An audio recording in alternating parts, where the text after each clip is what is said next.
arkadaşlarıma, ekip arkadaşlarıma, benim oyuncu arkadaşlarıma ayrı ayrı tek tek sarılıp teşekkür ediyorum. İyi ki varsınız. Bravo! Bravo!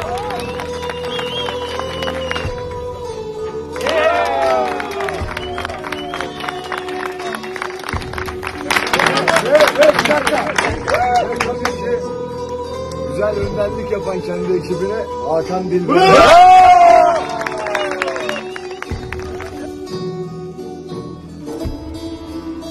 Tabii ki işimizi, gücümüzü hafifleten alan Bekir Hoca'ya da kocaman.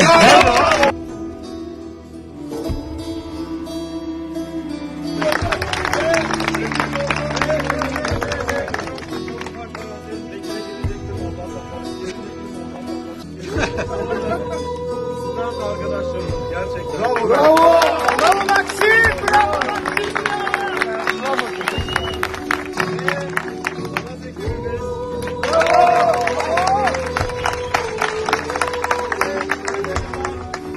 Tanrımızın sesini programıyla işimizi hafifleten Gülşah. Bravo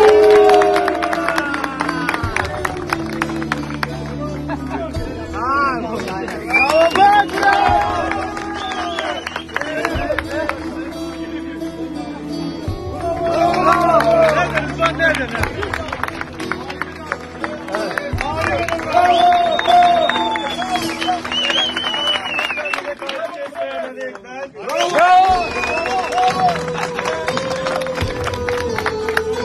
Başka işlerde izlediğimizde gördüğümüz ama kendi işimizde gördüğümüzde hayranlık duyduğumuz bu makyajları yapan Müge'ye.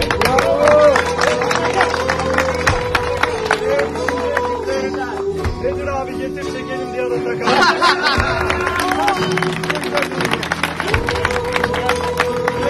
İstanbul Beyefendisi olarak Koray.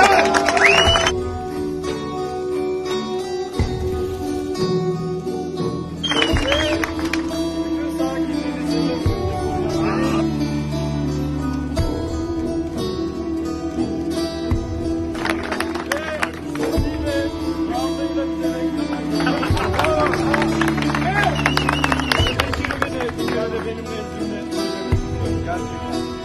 Yol arkadaşım olan Bekir abi.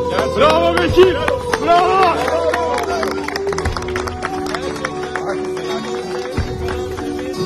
Bu kadar zayıf, şimdi de bu kadar başarılı olan Bravo hocam!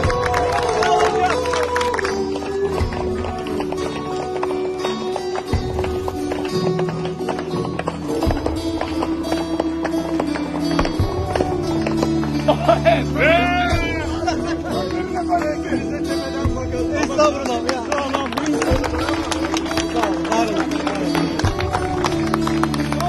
Söylüyorum bütün ekip arkadaşlarım. Hepinizi bu projede bana destek verdiğiniz, yanımda olduğunuz için ayrıca alkışlıyorum.